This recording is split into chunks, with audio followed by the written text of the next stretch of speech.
Hello दोस्तों, स्वागत है आपका मेरे YouTube channel Sachin on track पर। रेलवे से संबंधित सभी एग्जाम के जानकारी के लिए आप मेरे चैनल को लाइक, शेयर और सब्सक्राइब कर सकते हैं। आज के इस वीडियो में मैं बात करने वाला हूं अपनी रियल जर्नी के बारे में। मैंने आरआरबी एनटीपीसी ग्रेजुएशन लेवल 2024 में सिलेक्शन लेने के लिए एनटीपीसी में पूछे जाने वाले सारे सब्जेक्ट्स को कैसे पढ़ा, कैसे मैंने मॉक दिया, कैसे मैंने टाइपिंग दी और ये सब चीज़ें दे के मैं सिलेक्शन तक कैसे पहुंचा। तो आज की इस वीडियो में मैं इसके बारे में बात करने वाला हूँ। मेरा नाम है सचिन मिश्रा और मैं आरआरबी एनटीपीसी 2024 में ग्रेजुएट लेवल में सिलेक्टेड हूँ।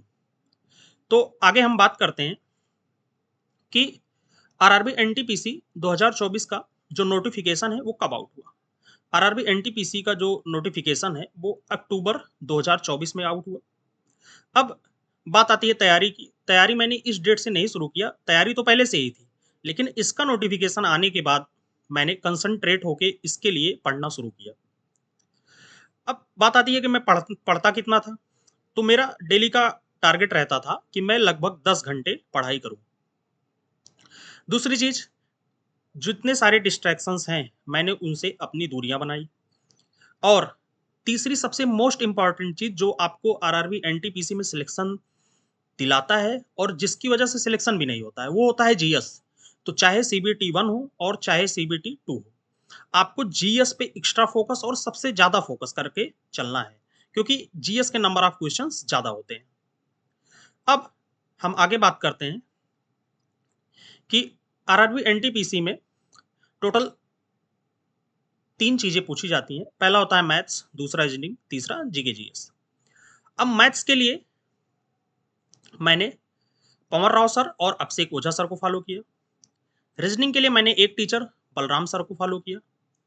जीके जीएस के लिए मैंने मेनली कुमार गौरव सर और परमार सर को फॉलो किया। करंट अफेयर्स के लिए परमार सर और स्पीडी करंट अफेयर को फॉलो किया।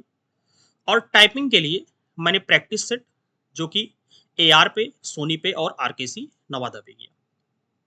तो ये तो हुई बात इंट्रो टाइप की मैंने किससे क्या पढ़ा।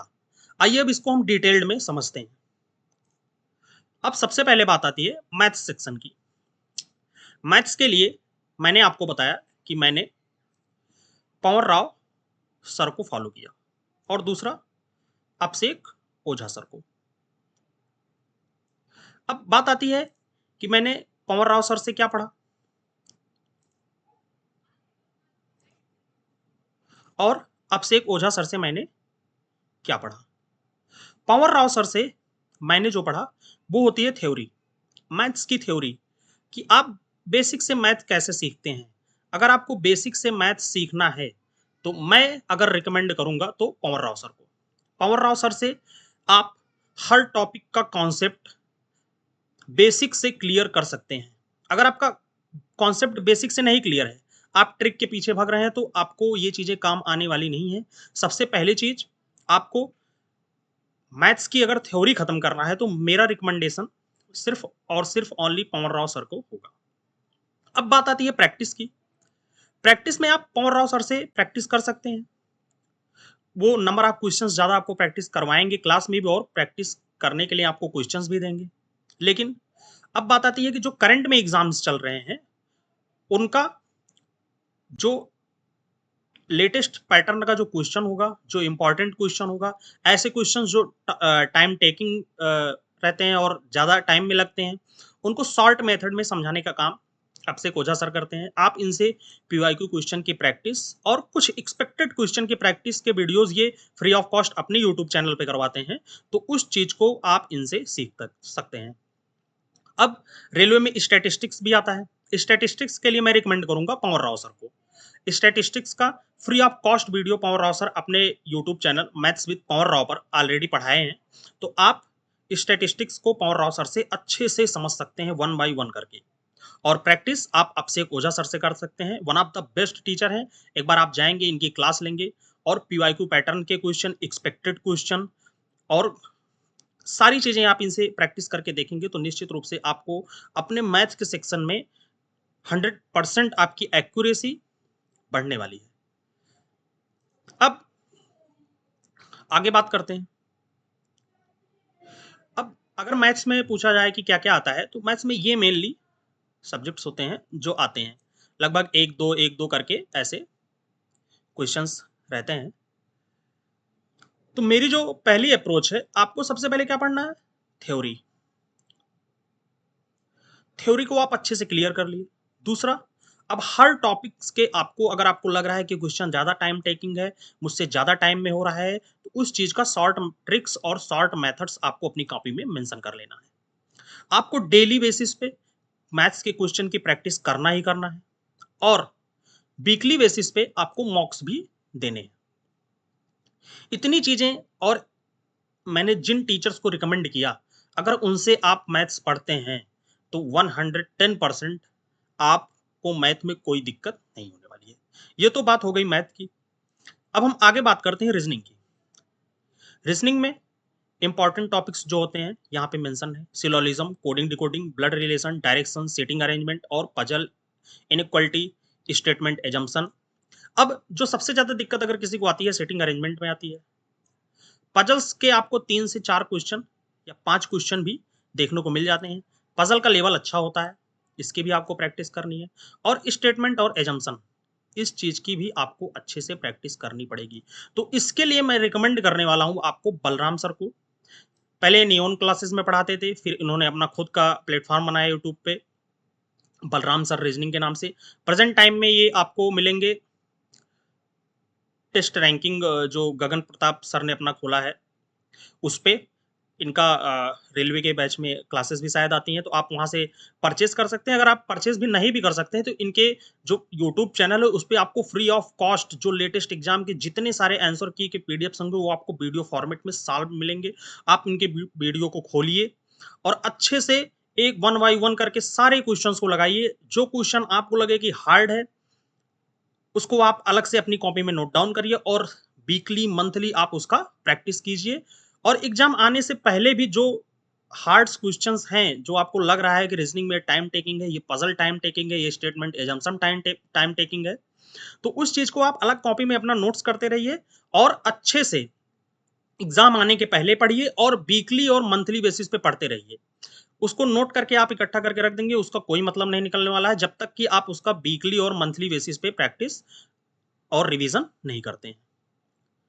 अब तीसरा, जो कि मोस्ट इंपॉर्टेंट सब्जेक्ट होने वाला है, जिसमें सभी लोगों को दिक्कत आती है, मुझे भी दिक्कत आती है और आती थी, लेकिन मैंने उसको दिक्कत को सॉर्ट आउट किया कि मैं कैसे और किस टीचर से और किस कंटेंट को फॉलो करूं कि आरआरबी एनटीपीसी के एग्जाम के जीएस सेक्शन में मेरा नंबर बढ़ जाए।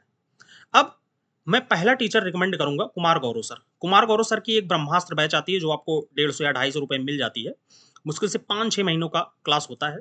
तो वो चीजें मैंने की रखी थी। सबसे पहले बेसिक को पढ़ने के लिए मैंने कुमार गौरव सर का ब्रह्मास्त्र बैच ही पढ़ा था। अब बैच पढ़ने के बाद ये नोट्स भी क्लासेस में लिखाते हैं, आप डेली बेसिस पे उस नोट्स को बनाइए और वीकली और मंथली उसको रिवीजन करते रहिए, जिसमें ये सारे टॉपिक्स आपको जीएस में पढ़ने होते हैं, यहाँ पे मेंशन है। अब दूसरा आती है प्रैक्टिस। प्रैक्टिस के लिए मैंने परमार सर को फॉलो किया था। इसके लिए मैंने टीसीएस का जो पीवाईक्यू आता है उसको फॉलो किया। परमार सर पीवाईक्यू 1 पीवाईक्यू 2 करके सारे पीडीएफ भी अवेलेबल करवाते हैं, इनके वीडियोस भी हैं, उसको मैंने फॉलो किया। इनकी जो फैटमैन बुक आती है उसको मैंने फॉलो किया, और जो इनके वन शॉट आते हैं उसको मैंने फॉलो किया। और एग्जाम आने से कुछ दिन पहले, शायद 15 दिन या 20 दिन पहले, ये जो करंट में लेटेस्ट पैटर्न के क्वेश्चंस होते हैं उसको क्वेश्चन पैटर्न पे ये वन शॉट देना शुरू करते हैं। तो वो चीज आप जरूर करके जाइए और उससे जरूर प्रैक्टिस करिए, इससे आपको जीएस में बहुत हेल्प मिलने वाली है। फैटमैन हो गया, कुमार गौरव सर की बैच हो गई ब्रह्मास बैच, और जो उसका नोट्स होता है, और परमार सर का पीवाईक्यू और वन शॉट, और जो एग्जाम आने से पहले करंट एग्जाम पैटर्न के ये क्वेश्चंस करवाते हैं, वो इतनी चीजें मैंने सिर्फ जीएस के लिए फॉलो की थी, और मेरा मार्क्स जो जीएस में था वो बढ़ने लगा, और मैंने सिलेक्शन को अचीव कर लिया। तो जीएस के लिए मैं सिर्फ इतनी ही चीजें रिकमेंड करूंगा, आपको बहुत ज्यादा चीजें करने की जरूरत नहीं है, सिर्फ आपको अपना कंटेंट अपडेट रखना है, और उसी को बार बार आपको पढ़ना है। इसके लिए मैं आपको फिर बता रहा हूँ, fat man book, Kumar Gaurav sir की ब्रह्मास्त्र बैच और उसका नोट्स, परमार सर का पीवाईक्यू और वन शॉट, और जो एग्जाम के पहले आते हैं क्वेश्चन बेसिस पे, उसका 1 शॉट। सिर्फ आपको जीएस के लिए इतना ही करने की जरूरत है। अब आगे बात करते हैं। आप मेरा सीबीटी 1 का स्कोर कार्ड देख सकते हैं। सीबीटी 1 में मैंने 73.5 मार्क्स गेन किया था, जिसका परसेंटाइल स्कोर था 98.36। अब सीबीटी 2 पैटर्न की स्ट्रेटजी की बात आती है, उसमें भी सेम वही सारी चीजें रहती हैं। जैसा 3 ही सेक्शन होता है, मैथ, रीजनिंग, जीके, जीएस। जितनी चीजें मैंने आपको बताया है उतनी चीजें इसमें भी करने की जरूरत है। बस आपको जीके जीएस पे ज्यादा फोकस करने का जरूरत है। और पर डे आप 10 आवर्स का टारगेट लेके पढ़िए ही पढ़िए, नहीं तो आप सिलेबस को कवर ही नहीं कर पाएंगे। अगर आपको सिलेक्शन लेना है तो आपको पर डे 10 आवर्स स्टडी करना ही करना है। अब आगे बात करते हैं कि आपको मॉक टेस्ट कैसे देना है। मॉक टेस्ट स्ट्रेटजी में आप, अगर आपके पास हो सके तो आप लैपटॉप में मॉक दे सकते हैं, जिससे आपको एग्जामिनेशन का माहौल मिलेगा। अब आप मॉक दिए, मॉक देने के बाद आपके जितने क्वेश्चंस गलत हो रहे हैं, इसमें 3 सब्जेक्ट हैं, 3 सब्जेक्ट की आप अलग कॉपी बनाइए और उसको उसमें मेंशन करिए कि ये मेरी चीजें क्यों गलत हो रही हैं, और वीकली और मंथली उसको बार बार रिवीजन करिए। दूसरी चीज आप कर सकते हैं, अगर आप लैपटॉप है आपके पास तो आप उसको अपने लैपटॉप फोल्डर में 3 फोल्डर बना लीजिए 3 सब्जेक्ट का, और उसका स्क्रीनशॉट रखिए। इससे आपको लिखने की जरूरत नहीं पड़ेगी, और फिर आप उसको वीकली और मंथली बेसिस पर लगातार रिवीजन करते रहिए जब तक कि आप एग्जाम दे नहीं लेते। ठीक। अब आपको मॉक लगा के सिर्फ छोड़ ही नहीं देना है, आपको उसका एनालिसिस पर डे एनालिसिस करना है। अब बात आती है मॉक कहाँ से दीजिए। आप सिर्फ 2 जगह से मॉक दे सकते हैं, एक टेक्स्ट बुक और एक ऑलिव बोर्ड। अगर इन दोनों में सबसे बेस्ट की बात करें, नंबर ऑफ मॉक्स जिसमें ज्यादा होते हैं उसमें टेक्स्ट बुक में आपको अच्छे खासे मॉक देखने को मिलेंगे, इतना सफिशियंट होता है। बस आपको जितने मॉक्स में क्वेश्चंस गलत हो रहे हैं वो आप नोट करिए और उसका रिवीजन करिए। अगर आप ये चीजें नहीं करेंगे नोट करके रिवीजन, फिर आपका कुछ नहीं होने वाला है। आप सिर्फ ऐसे मॉक देते रहेंगे, आपके नंबर में, आपकी एक्यूरेसी में कोई सुधार देखने को नहीं मिलेगा। तो अब ये हो गई मॉक की बात। अगर आप मेरा सीबीटी 2 का स्कोर कार्ड जानना चाहते हैं तो उसमें मैंने 93.5 मार्क्स गेन किया था 120 में, और मैंने टोटल अटेम्प्ट्स 99 ही किया था, जिसमें से मेरे 89 करेक्ट थे, और उसमें कुछ क्वेश्चंस गलत थे जिसकी वजह से प्रो रेटेड से बढ़ के मेरा 93.5 गलत हुआ। कुछ रेलवे में क्वेश्चंस इग्नोर होते हैं तो प्रो रेटेड में आपको उसका मार्क्स ऐड हो जाता है। अब बात आती है टाइपिंग की। अगर आपकी टाइपिंग की डेट जो है 20 दिन बची हुई है, तो पर डे आप लगभग 10 सेट टाइपिंग करिए ही करिए। अब 10 सेट आपको इकट्ठे नहीं करना है। सुबह आप उठे 3 सेट 4 60 मारे। दोपहरा दोपहरे आप दोपहर को आप 2 3 सेट मार लिए। उसके बाद आप शाम को 3 4 सेट कर लिए। तो इतना आपको सफिशियंट होगा करने के लिए। अब बात आती है कि आप टाइपिंग दे कहां से। टाइपिंग देने के लिए आपको ऑनलाइन टाइपिंग ही देनी होगी। एक कीबोर्ड चाहिए आपको और एक पीसी जिस पे आपको टाइपिंग देना है। अब जिसमें टाइपिंग में बैक स्पेस भी अलाउड नहीं होता है, तो आपको बैक स्पेस ऑफ करके ही टाइपिंग देना है। शुरुआत में आपकी गलतियां होंगी, लेकिन धीरे धीरे जितना आप कंसंट्रेट होकर अपनी टाइपिंग को देंगे उतना ही आपका इरर तो कम होता जाएगा और आपकी एक्यूरेसी बढ़ती हुई चली जाएगी। शुरू में आपके वर्ड प्रति मिनट कम रहेंगे, लेकिन धीरे धीरे जैसे आप टाइपिंग करते रहेंगे, जैसे आप लगभग 20 25 दिन टाइपिंग करेंगे, ऑटोमेटिकली आपका एक्यूरेसी बढ़ने वाला है और स्पीड भी बढ़ने वाला है। ठीक।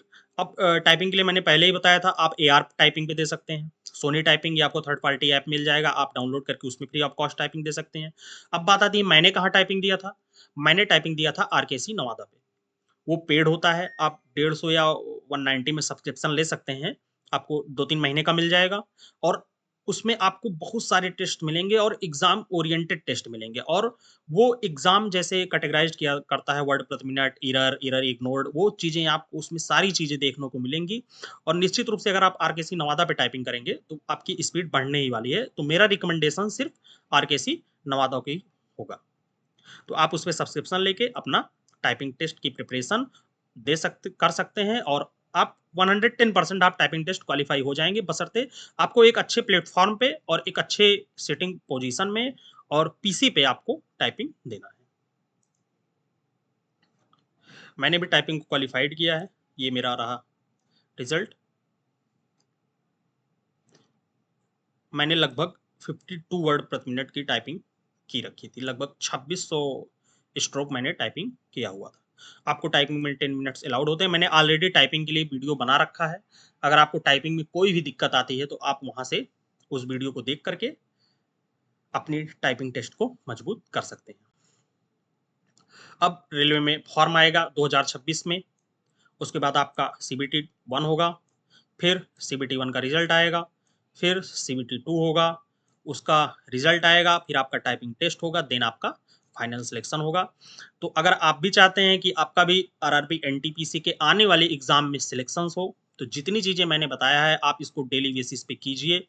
आप जब इस चीज़ों को 15 से 20 दिन करेंगे तो निश्चित रूप से आपको उसका इफेक्ट दिखने लगेगा कि मैंने ये चीज़ें सही बताई हैं या गलत ही बताई हैं। लेकिन आपको ट्रस्ट करके, आपको बिलीव करके इस चीज़ को करना ही करना होगा। डेली बेसिस पे मैथ की प्रैक्टिस, मैथ के क्वेश्चंस की प्रैक्टिस, डेली बेसिस पे रीजनिंग की प्रैक्टिस, रीजनिंग के क्वेश्चंस जिस सेक्शन से ज़्यादा क्वेश्चंस आते हैं उसकी ज़्यादा प्रैक्टिस, जिसमें आपको ज़्यादा दिक्कत हो रही है उसकी ज़्यादा प्रैक्टिस, और पर डे आपको GS पढ़ना है। GS के सारे सेक्शंस को पढ़ना है, जिसमें history, polity, geography, economics, science और करंट अफेयर्स। तो इतनी चीज़ें आपको डेली बेसिस पे करना है और 10 हावर्स मिनिमम तो स्टडी करनी ही करनी होगी। इससे कम आप अगर कर रहे हैं तो ऐसा मैं नहीं कर रहा हूँ, सिलेक्शन नहीं होगा, लेकिन थोड़ा बहुत आप अपने सिलेबस को ही नहीं कवर कर पाएंगे अगर आप 9 टू 10 हावर्स नहीं स्टडी करेंगे तो आज के वीडियो में सिर्फ इतना ही। अगर आपको मेरी वीडियो अच्छी लगी हो तो मेरे चैनल को लाइक, शेयर और सब्सक्राइब कर सकते हैं। ओके दोस्तों, थैंक यू।